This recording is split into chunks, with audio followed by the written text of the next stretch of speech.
پارہ نمبر 21 اتلو ما اوحیا یہاں سے سٹارٹ ہو رہا ہے اور ہم ترجمہ پڑھنے لگے ہیں۔ اعوذ باللہ من الشیطان الرجیم، بسم اللہ الرحمن الرحیم۔ جو تجھ پر کتاب میں وحی کی گئی ہے اسے پڑھ کر سنا دے اور صلاۃ قائم کر۔ اس میں کوئی شک نہیں کہ صلاۃ بے حیائی اور برائی سے روکتی ہے، اور اللہ کا ذکر تو یقیناً سب سے بڑھ کر ہے، اور جو کچھ بھی تم کرتے ہو اللہ اسے خوب جانتا ہے۔ اہل کتاب سے جھگڑا مت کرو، فضول بحث نہ کرو مگر شائستہ انداز میں، سوائے ان میں سے ان لوگوں کے جنہوں نے ظلم کیا ہو، اور تم کہو کہ جو ہم پر نازل ہوا اور جو تم پر نازل ہوا ہم اس پر ایمان لائے ہیں، اور ہمارا معبود اور تمہارا معبود ایک ہی تو ہے، تو ہم اسی کے آگے سر تسلیم خم کرنے والے ہیں۔ اور اسی طرح ہم نے تجھ پر کتاب نازل کی، بس وہ لوگ جنہیں ہم نے کتاب دی وہ اس پر ایمان لاتے ہیں، اور ان لوگوں میں سے بھی کچھ حق پسند ایسے ہیں جو اس پر ایمان لاتے ہیں، اور سوائے ناشکر گزاروں کے کوئی بھی ہماری آیات کا انکار نہیں کرتا۔ اور اس سے قبل نہ تو کچھ لکھا ہوا ہی پڑھتا تھا اور نہ ہی اپنے داہنے ہاتھ سے کچھ لکھتا تھا، کیونکہ اگر ایسا ہوتا تو حق ناشناس ضرور شک کرتے، بلکہ وہ تو واضح آیات ہیں ان لوگوں کے سینوں میں جنہیں علم دیا گیا ہے، اور سوائے ظالموں کے کوئی بھی ہماری آیات کا انکار نہیں کرتا۔ اور وہ کہتے ہیں اس پر یعنی رسول پر اس کے رب کی طرف سے کوئی نشانیاں یا معجزات کیوں نازل نہیں ہوتی؟ کہہ دے کہ نشانیاں تو صرف اللہ ہی کی طرف سے ہیں، اور میں تو بس ایک کھلم کھلا تنبیہ کرنے والا ہوں۔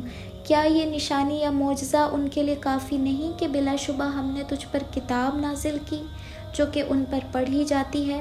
بے شک اس میں ایمان والے لوگوں کے لیے رحمت اور نصیحت ہے۔ کہہ دے کہ اللہ ہی میرے اور تمہارے درمیان گواہ کافی ہے، وہ جانتا ہے جو کچھ بھی آسمانوں اور زمین میں ہے۔ اور وہ لوگ جو باطل پر ایمان لاتے ہیں اور اللہ کا انکار کرتے ہیں وہی تو ہیں جو خسارہ اٹھانے والے ہیں۔ اور وہ تجھ سے عذاب میں تاجیل چاہتے ہیں، اور اگر عذاب کے لیے مدت معین نہ ہو چکی ہوتی تو ان پر عذاب آ چکا ہوتا، اور ہم اس عذاب کو ان پر ضرور اچانک اس طرح لائیں گے کہ انہیں شعور تک نہ ہوگا۔ اور وہ تجھ سے عذاب لانے میں تاجیل چاہتے ہیں، اور بے شک جہنم تو یقیناً انکار اور ناشکری کرنے والوں کا احاطہ کیے ہوئے ہے۔ جس دن عذاب انہیں ان کے اوپر سے اور ان کے پاؤں کے نیچے سے ڈھانپ لے گا تو وہ اللہ ان سے کہے گا اب ان اعمال کا مزہ چکھو جو تم کیا کرتے تھے۔ اے میرے بندو جو ایمان لائے ہو، بے شک میری زمین فراخ ہے، بس میری ہی بندگی کرو۔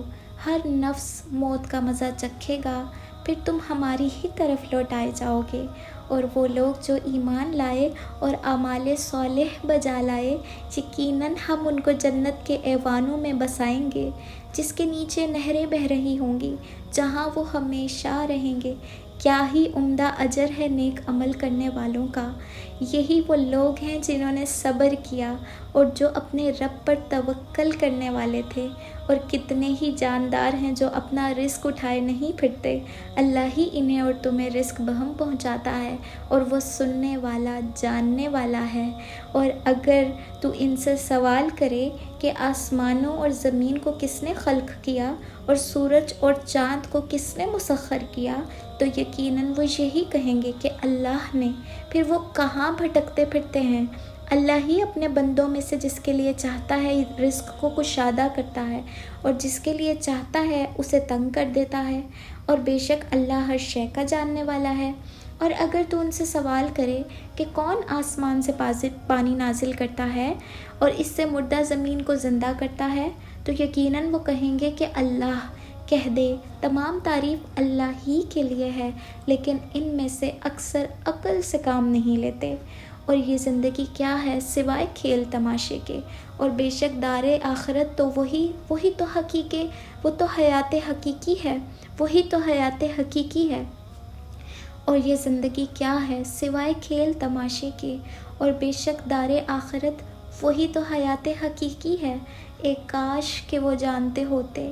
بس جب وہ کشتی میں سوار ہوتے ہیں تو اللہ کو خلوص کامل کے ساتھ پکارتے ہیں، بس جب وہ انہیں خشکی کی طرف نجات دے دیتا ہے تو وہ شرک کرنے لگتے ہیں، ناشکر گزاری کرتے ہوئے اور خوب لطف اندوز ہوتے ہوئے اس سے جو کہ ہم نے ہی انہیں عطا کیا ہے، بس جلد وہ اس کا انجام جان لیں گے۔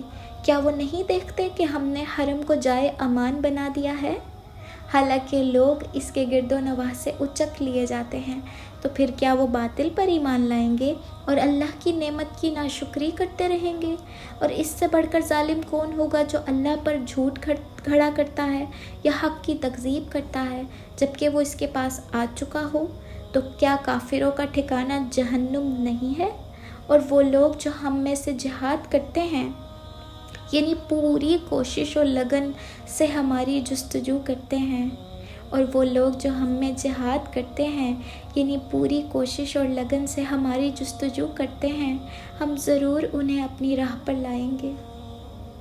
اور وہ لوگ جو ہم میں جہاد کرتے ہیں یعنی پوری کوشش اور لگن سے ہماری جستجو کرتے ہیں، ہم ضرور انہیں اپنی راہ پر لائیں گے، اور بے شک بالیقین اللہ تو احسان کرنے والوں کے ساتھ ہے۔ سورۃ العنکبوت یہاں پر مکمل ہو گئی ہے۔ نیکسٹ ویڈیو میں ہم انشاءاللہ تعالیٰ سورۃ روم شروع کریں گے۔ جزاکم اللہ خیر۔ السلام علیکم ورحمۃ اللہ۔